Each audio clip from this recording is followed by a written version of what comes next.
Simply Math with Dr. Shubha. This is about calculus, introduction to calculus, and we are in part 2. Hope you enjoyed part 1.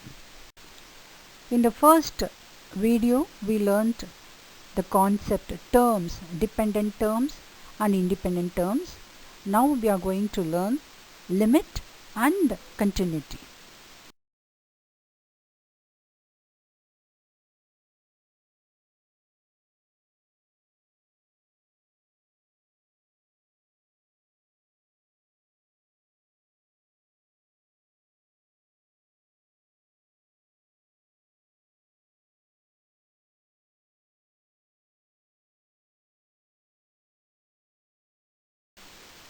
Limits and continuity.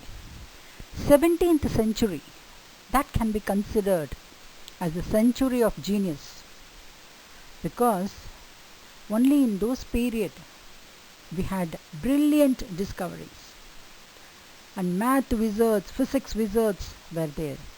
Descartes, Napier, Newton, Pascal, Leibniz, Desargues. Okay, there were so many mathematicians and philosophical genius. They were there. They were making a lot of discoveries, brilliant discoveries.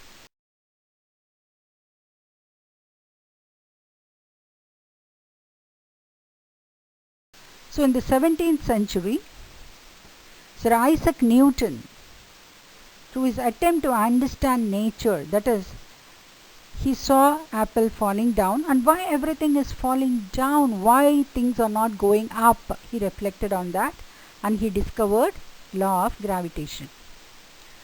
Then again, between the year 1673 to 1676, he discovered calculus, differential calculus and integral calculus. These two are the branches of calculus as a reverse process. One is the reverse of the other. Like we have multiplication and division as the reverse, addition and subtraction as the reverse process, we have differentiation and integration as the reverse process. So based on the concept of rates of change, like why everything is changing with respect to time, so that's what he reflected, and based on that concept he found calculus, and he published his first work in the book De Principia. That is the title of the book. He also worked out the laws of motion through calculus. Isaac Newton's work represents one of the greatest contributions to science ever made by any individual. He did so much to maths, he did so much to physics.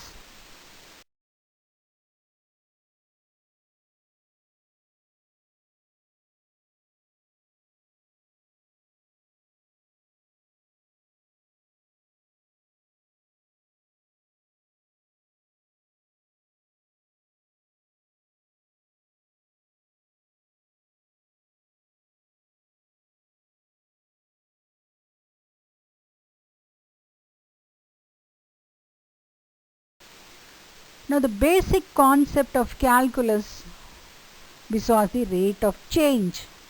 So what is calculus? Study of rates of change. How everything is changing.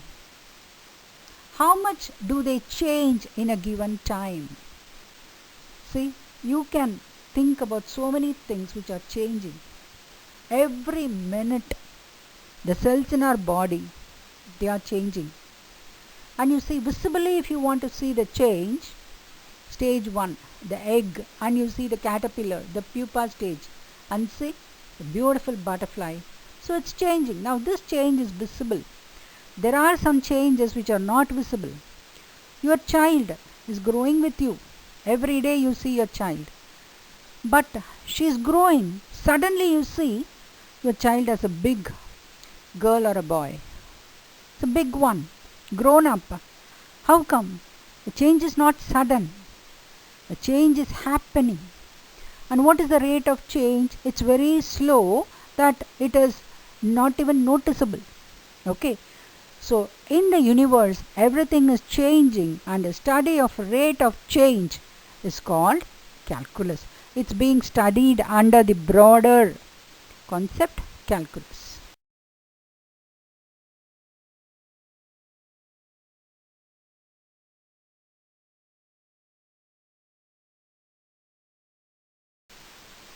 Now see, look at this picture. He is blowing a balloon, and every second the volume is changing. The volume is changing, the outside area is also changing, the volume inside, the volume of the air is changing. How fast do things change? Do they increase or decrease? This is what we learn in calculus.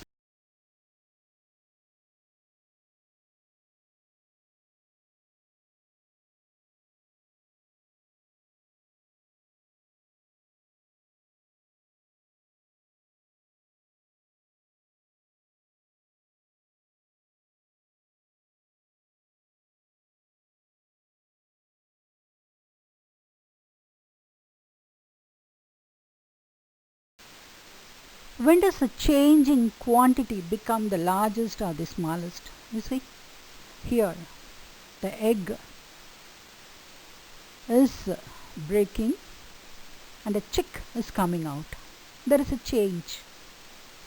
Okay, wherever there is a change, there is a rate of change. Wherever there is a rate of change, there is calculus.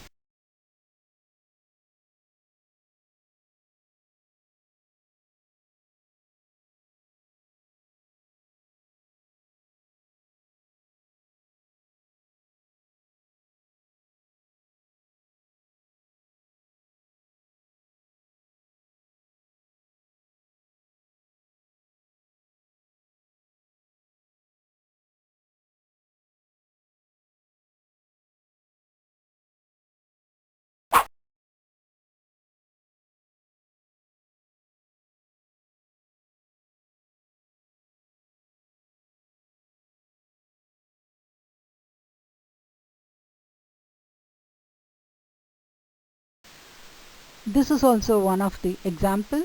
How can rates of changing quantity be compared? That is, whenever you have a competition, now one person is going faster than the other person, so they are competing with each other. So there is a comparison between the rates of change. So these areas are also probed into while learning calculus.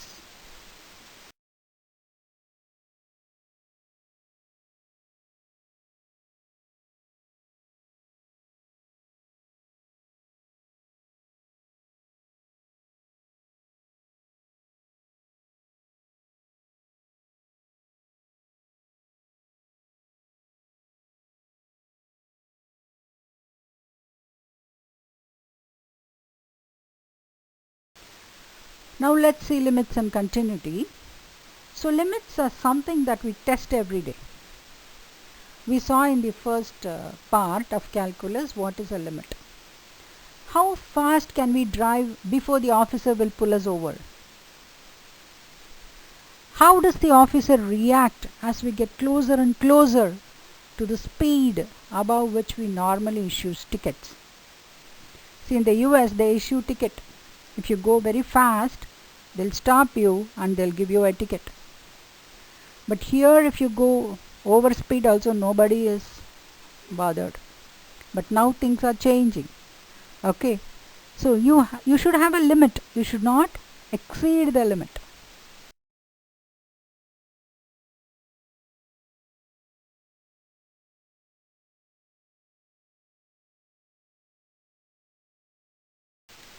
Also here you see, how long can we get away with passing the note in class before the teacher catches? So the rate of change before the teacher catches, how long we can get away, that's the limit.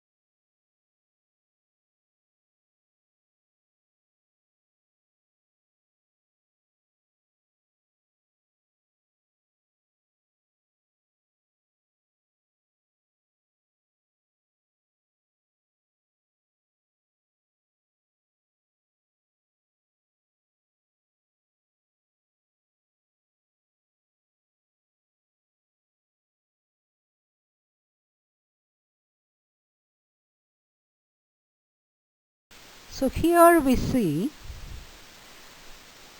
we take two variables x and y. X is usually independent variable and y depends on x. So y is dependent variable. How the value of y is changing as x is getting closer and closer to a particular value. That is we call as a limit. This is one of the most important concepts in the study of calculus. Our understanding of this idea is the foundation for our ability to unravel the deeper mysteries of mathematics. The deeper mysteries of mathematics can be understood only through calculus.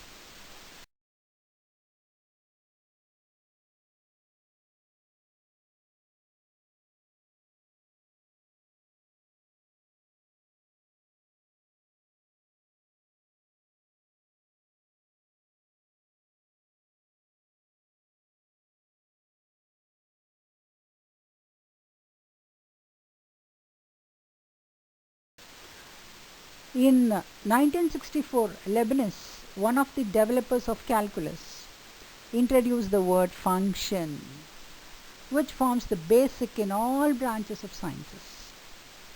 So we have limit, continuity and function. These three are the jargon words in calculus.